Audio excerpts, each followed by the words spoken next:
Indo British advanced pain clinic, నొప్పిమాయం surgery దూరం. For appointments 9155515563. నమస్తే, welcome to I dream inside politics with కవిత.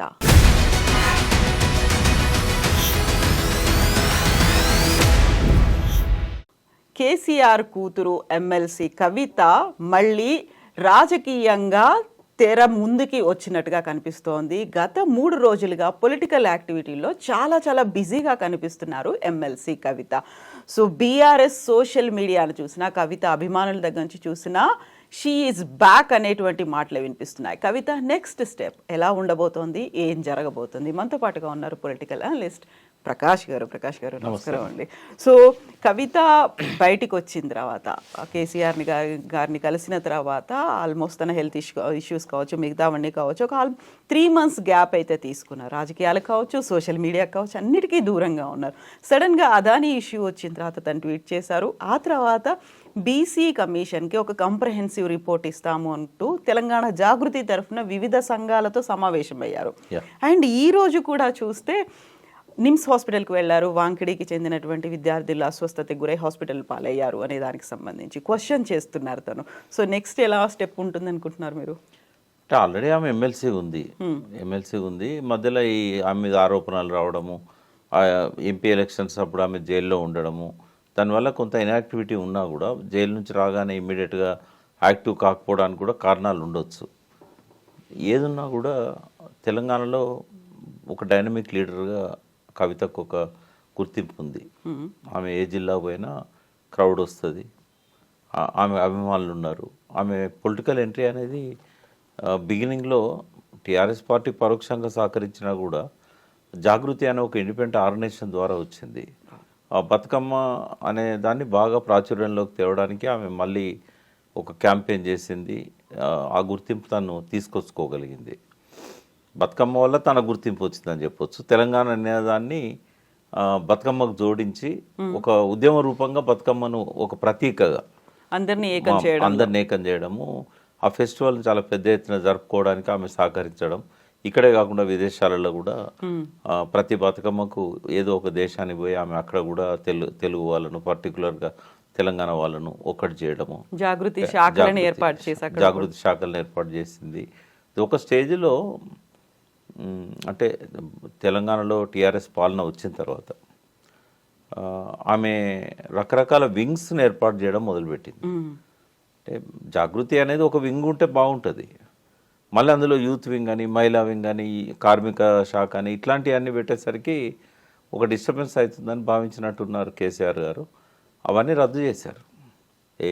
ఒకే ఒక నిర్ణయంతో అన్ని శాఖలు రద్దు అయినాయి.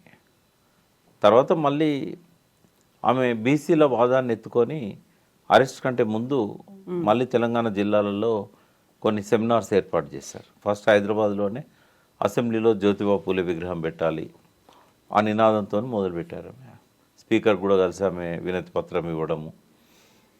సో కాంగ్రెస్ గవర్నమెంట్ వచ్చిన తర్వాత ఈ నినాదాన్ని ఆమె టేకప్ చేశారు. అప్పుడు విమర్శ వచ్చింది, మీరు 10 ఏళ్ళు ఉన్నారు, మీరు పెట్టవచ్చు కదా, అప్పుడు ఎందుకు పెట్టలేదు, ఇప్పుడు మా మీద ఎందుకు ఒత్తిడి తెస్తున్నారని కూడా అడిగారు. సరే ఏదేమన్నా బీసీలు కూడా ఆలోచించారు. అంటే మన దానిలో ఒక యూనిటీ అనేది లేదు, మన దానిలో మనం ఎవరో ముందుకు వచ్చినా యూనిటీ కావట్లేదు. కనీసం కవిత ముందుకు వస్తున్నది.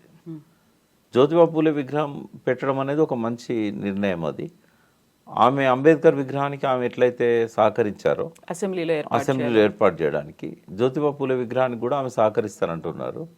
మనం ఎందుకు సపోర్ట్ చేయకూడదు? నన్ను కూడా రిక్వెస్ట్ చేసింది. అప్పుడు నేను కూడా అటెండ్ అయినాను, ఒక 3 meetings అటెండ్ అయినాను.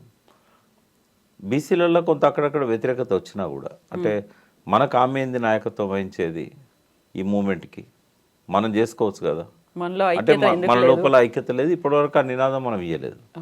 కాబట్టి ఎవరు ముందుకు వచ్చినా మనం తీసుకోవడంలో తప్పలేదని మేమంతా కన్విన్స్ చేసే ప్రయత్నం చేశాం. ఆ మూమెంట్ నడుస్తున్న టైంలో ఆమె అరెస్ట్ అయింది. కాబట్టి ఆ బీసీ వాదాన్ని ఆమె ఇప్పుడు ఎత్తుకోవడం కాదు, బీసీల ఇష్యూస్ను జైలు పోకముందు ఎత్తుకున్నది ఆమె. ఈ కాంగ్రెస్ గవర్నమెంట్ వచ్చిన తర్వాత ఎత్తుకున్నది. అయితే నిన్న జరిగిన సమావేశంలో కూడా ఆమె బీసీ కులగణనకు సంబంధించిన అంశాలు లేవనెత్తింది. రిజర్వేషన్స్ విషయంలో కూడా చాలా రోజుల నుంచి బీసీలలో ఆ డిమాండ్ అనేది వస్తున్నది. టీఆర్ఎస్ గవర్నమెంట్ ఉన్నప్పుడే తగ్గినాయి అవి, 23% తగ్గినాయి లోకల్ బాడీస్లలో. సో మళ్ళీ పెంచాలి అనే డిమాండ్ ఒకటి ఆమె తీసుకోవడం అనేది కొంత బీసీలను పోలరైజ్ చేయడంలో, దాంతోపాటు ఇంకొక నినాదం కూడా ఇవ్వాలి ఆమె. ఈ ఈబీసీ వాళ్ళకు ఇప్పుడు ఉన్నది 10% లోపు, 10% రిజర్వేషన్స్ పెట్టుకున్నారు. మోడీ గవర్నమెంట్ నిర్ణయం తీసుకున్నది, దాన్ని చాలా రాష్ట్రాలు అమలు చేస్తున్నాయి. అలా తెలంగాణ గవర్నమెంట్ కూడా గతంలో కేసీఆర్ గారు ఉన్నప్పుడే దాన్ని అమలు చేసే ప్రక్రియ మొదలైంది. తమిళనాడు పోతే మొన్న మేము తెలుసుకున్నది ఏంటంటే ఆ గవర్నమెంట్ దాన్ని ఒప్పుకోవట్లేదు. ఇప్పుడు బీసీలలో అది ఒక ప్రధానమైన డిమాండ్గా ముందుకు వస్తున్నది. దాన్ని కూడా కవిత టేకప్ చేయాలి. సరే టీఆర్ఎస్ గవర్నమెంట్లో దాన్ని ఇంప్లిమెంట్ చేసినా కూడా రియలైజ్ అయ్యి అది మేము అమలు చెయ్యము తెలంగాణ రాష్ట్రంలో, ఎందుకంటే ఇంకా ఏం మిగలదు బీసీలకు. 10% ఫార్వర్డ్ క్లాస్కి ఇచ్చినట్టయితే వాళ్ళు ఉన్న జనాభా 10% లేరు. ఆ 10%కి 10% రిజర్వేషన్స్ ఇచ్చినట్టయితే ఇప్పుడు ఏం జరుగుతుందంటే బీసీ క్యాండిడేట్కి 60% పైన మార్క్స్ వచ్చినా కూడా 35% వచ్చిన ఈ ఫార్వర్డ్ క్లాస్ వాడు ఈబీసీ రిజర్వేషన్ పెట్టుకొని కొట్టుకుపోతున్నాడు. ఆ అన్యాయం అనేది జరుగుతూ ఉంది ఉద్యోగాలలో కానీ హయ్యర్ ఎడ్యుకేషన్లో కానీ. ఆ సీట్లలో ప్రధానంగా వివక్ష కొనసాగుతూ ఉంది. కాబట్టి ఇది బర్నింగ్ డిమాండ్గా ఉన్నది. కవిత గారు కులగణన దానికి సంబంధించిన రిపోర్ట్తో పాటుగా ఈ డిమాండ్ తీసుకున్నట్టయితే బీసీలంతా కూడా పోలరైజ్ అయ్యే అవకాశం ఉంటుంది, కలిసి పనిచేసే అవకాశం ఉంటుంది ఆమెతోని. ఇప్పుడు రిజర్వేషన్లలో బీసీలకు సంబంధించి అంటే లోకల్ బాడీస్లో బీసీల రిజర్వేషన్ను కూడా పెంచాలి అనేటువంటి ఒక డిమాండ్ చేయబోతున్నాను, బీసీ కమిషన్ని కలుస్తాను అనేది కూడా తను ట్వీట్ చేశారు. అదే అది కూడా ఇంపాక్ట్ ఉంటుంది ఇప్పుడు, ఎందుకంటే నెక్స్ట్ వచ్చేది ఎలక్షన్స్ అవే కదా లోకల్ బాడీస్. సరే ఇక్కడ మనం సబ్జెక్టివ్గా చూడాల్సింది ఏంటంటే మళ్ళీ కవిత యాక్టివ్ అవుతున్నది. అవును, మళ్ళీ కవిత యాక్టివ్గా పాలిటిక్స్లోకి రావడం వల్ల అది బీఆర్ఎస్కి అనుకూలంగా లాభించే అంశం. అది ఆమె ఒక అగ్రెసివ్ లీడర్. జైలు పోవడం వల్ల పెద్దగా మసకబారిందని నేను అనుకోను, ఎందుకంటే అదేమీ ఆరోపణలు పెద్దగా రుజువు కాలేదు. వీళ్ళు ఎన్ని ఆరోపణలు చేసినా బెయిల్ కోసం బీజేపీతో కుమ్మక్క అయిందన్నా ఏమైనా జనమేం నమ్మలేదు, అది వాస్తవం కాదని చెప్పి అనుకున్నారు. కాబట్టి తాత్కాలికంగా ఆమె రాజకీయ కార్యక్రమాలకు తెరబడ్డది, కానీ ఒక 6 నెలలు 8 నెలలు శాశ్వతంగా ఆమె ప్రతిభ మసకబారిందని అయితే నేను అనుకోవట్లేదు. మళ్ళీ ఆమెకు పునర్వైభవం ఉంటుంది తెలంగాణ పల్లెలలో కానీ పట్టణాలలో కానీ. ఆమె ఆ పాత సెక్షన్ అంతా మళ్ళీ యాక్టివేట్ చేసి జాగృతి పక్షాన ఆమె కనుక మళ్ళీ సంస్థను బలోపేతం చేసి ఒక బీసీల డిమాండే కాకుండా సాంస్కృతిక పరమైన డిమాండ్స్ని కనుక ముందు పెట్టుకొని, మనం చాలాసార్లు అనుకున్నాం తెలంగాణలో ఒక సాంస్కృతిక విప్లవం రావాల్సిన అవసరం ఉన్నది. ఆ పని చేయలేదు కాబట్టి కేసీఆర్ గారు చిన్న చిన్న అపోహలతోనే అనుమానాలతోనే ఆయన ప్రభుత్వాన్ని పోగొట్టుకున్నాడు. ఒకసారి ప్రజల మనసులలో ఆ రకమైన ప్రక్షాళన జరిగినట్టయితే రాబోయే రోజుల్లో తెలంగాణకు లాభం, అది ఆ మూమెంట్ నడిపిన నాయకులకు వాళ్ళ క్రెడిబిలిటీ పెరుగుతుంది. కాబట్టి ఆ అవకాశం కవితకు ఉంది. తెలంగాణలో కొన్ని ఇష్యూస్ని ఐడెంటిఫై చేసి ఒక సాంస్కృతిక విప్లవానికి ఆమె శ్రీకారం చుట్టినట్టయితే ఒక గొప్ప నాయకురాలుగా ఆమెకు భవిష్యత్తు ఉంటుంది. అయితే తనతో ఇన్ని సంవత్సరాల అనుబంధం 2007 నుంచి జాగృతితో అంటిపెట్టుకొని ఉన్న చాలామంది ఇంటలెక్చువల్స్ ఉన్నారు. వాళ్ళని మళ్ళీ గ్యాదర్ చేసి అసలు తెలంగాణ ప్రజలల్లో ఆ మానసిక చైతన్యాన్ని పెంచడానికి ఏ అంశాల మీద పనిచేయాలి. కులం అనేది ఒక అంశం, చాలా అంశాలు ఉన్నాయి. మహిళలకు సంబంధించిన అంశాలు కూడా చాలా ఉంటాయి సాంస్కృతిక పరమైనవి. సో పండుగలకు ఇప్పుడు మళ్ళీ దాన్ని ఏదో ఐకాన్ లాగా బతుకమ్మలు ఇట్లాంటివి చేసే అవకాశం లేదు. కానీ సాంస్కృతిక పరమైన ఇష్యూస్ ఇంకా చాలా ఉన్నాయి. మన తెలంగాణ సంస్కృతిలో ఉన్న కొన్ని మంచి లక్షణాలను బయటికి తీసే అవకాశాలు ఉన్నాయి. ఇవన్నీ కనుక ఆమె చేయగలిగితే మళ్ళీ ఒక గొప్ప పునర్వైభవాన్ని ఆమె తీసుకురాగలుగుతారు. జాగృతిని ఇంకో పాటలో ఆమె సక్సెస్ఫుల్గా మళ్ళీ రీలాంచ్ చేయగలుగుతారు.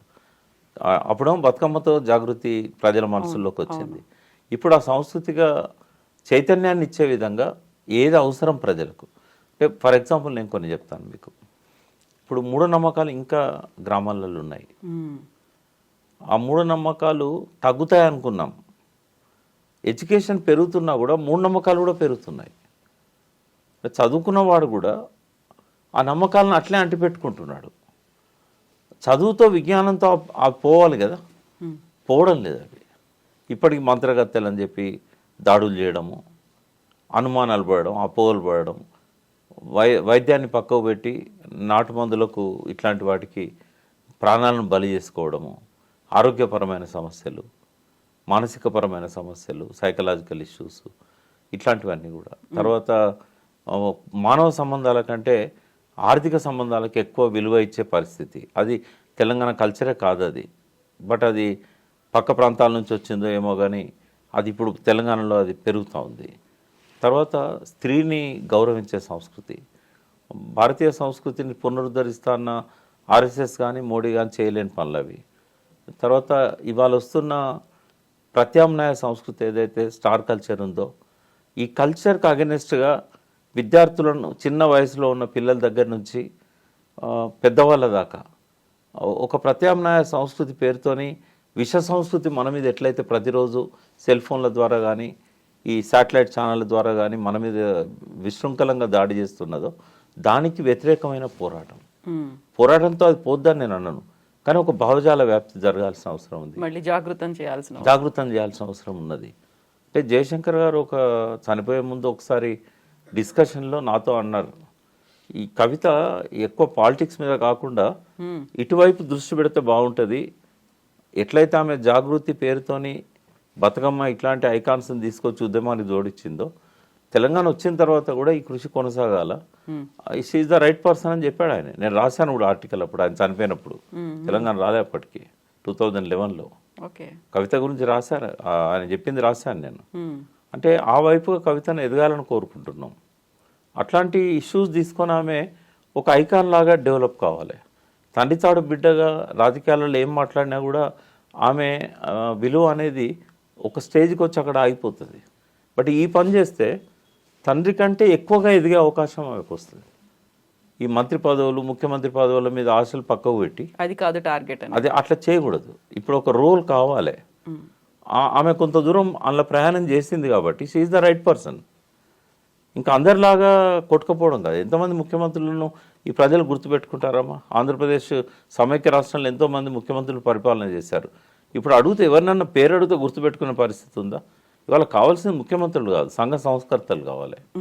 ఈ సమాజంలో ఉన్న రుగ్మతలను పోగొట్టి ప్రజల లోపల మానసిక చైతన్యాన్ని, భావజాల వ్యాప్తిని తీసుకుపోగలిగే వాళ్ళు కావాలి. 4 కాలాల పాటు ఆమె తెలంగాణ చరిత్రలో మిగిలిపోతుంది. వాళ్ళ కుటుంబం నుంచి ఎవరు ముఖ్యమంత్రి అయినా పరగబడేది ఏముంటుంది? కేసీఆర్ కంటే పెద్ద ముఖ్యమంత్రి అయితే వాళ్ళ కుటుంబం నుంచి రారు కదా. కాబట్టి ఆ పదవుల కంటే కూడా సంస్కృతి మీద, సాంస్కృతిక పునర్వైభవం కోసం, సాంస్కృతిక పునర్జీవనం కోసం, తెలంగాణ కల్చర్లో ఉన్న మంచిని పైకి లేపి ఇప్పుడైతే దాడి చేస్తున్న విష సంస్కృతికి వ్యతిరేకంగా జాగృతిని పెంచుకుంటే బాగుంటుంది తప్ప కేవలం పొలిటికల్ ఇష్యూస్, కులగణన అనేది పొలిటికల్ ఇష్యూ, వాటికి పరిమితం కావద్దని ఆమెకు నేను మీ ద్వారా విజ్ఞప్తి చేస్తాను. ఎస్ ప్రకాష్ గారు, థ్యాంక్ యూ సో మచ్ అండి. Thank you.